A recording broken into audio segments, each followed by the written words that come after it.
warahmatullahi taala wabarakatuh.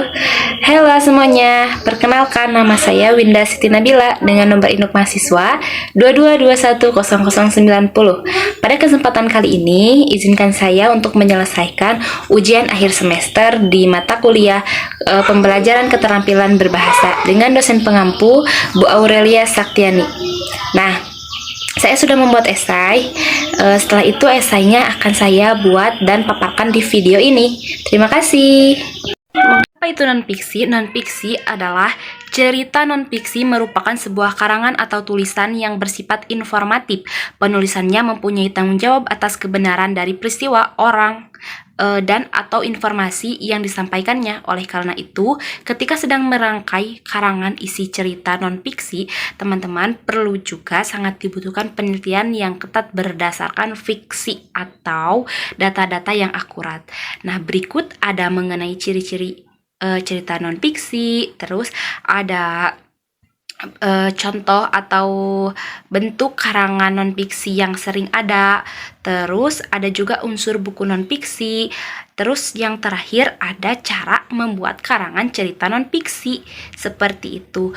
Mungkin di video selanjutnya ya. Terima kasih. Ada unsur-unsur buku non-fiksi, diantaranya ada judul, ada nama penulis, nama penerbit, tebal halaman atau jumlah bab, isi buku, dan juga penutup. Berikut adalah unsur buku non-fiksi. Selanjutnya ada cara bagaimana sih kita menulis atau mengkarang cerita non-fiksi. Yang pertama mencari ide kreatif, yang kedua mengumpulkan referensi, yang ketiga membuat konsep yang akan ditulis, dan yang keempat gaya bahasa, yang kelima ada data pendukung, yang keenam masukkan bagian-bagian buku dengan lengkap. Jangan lupa menuliskan daftar isi, daftar pustaka, daftar gambar, daftar tabel, dan lain-lainnya.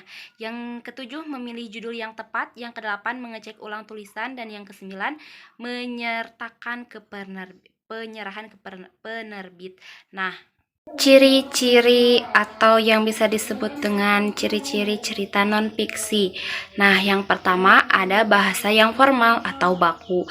Di dalamnya tidak memakai bahasa gaul. Bahasa formal dalam hal ini tidak menggunakan bahasa tulis gaul, alay, ataupun bahasa kekinian yang sedang booming. Tidak menggunakan tulisan yang macam-macam seperti itu. Yang kedua ada bahasa denotatif.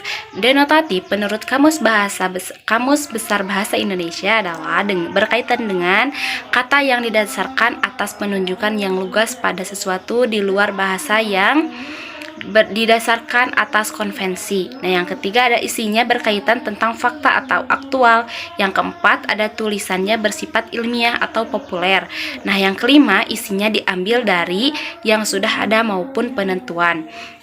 Nah, setelah itu ada contoh karangan non-fiksi yang sering kita temui. Yang pertama, riwayat hidup atau bisa kita sebut dengan biografi.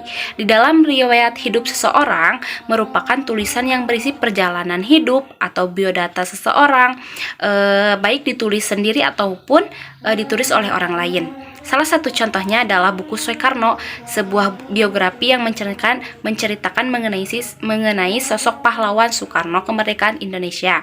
Yang ketiga ada esai. Nah, esai merupakan sebuah karangan atau tulisan yang membahas suatu tema dari sudut karya tulis ilmiah. Yang keempat catatan dokumenter. Nah, untuk unsur buku non-fiksi segitu dari saya tentang non-fiksi. Nah, dari tadi sudah ada contoh non-fiksi, terus langkah-langkah membuat non-fiksi. Seperti itu, kurang lebihnya mohon maaf. Akhir kata, wassalamualaikum warahmatullahi taala wabarakatuh.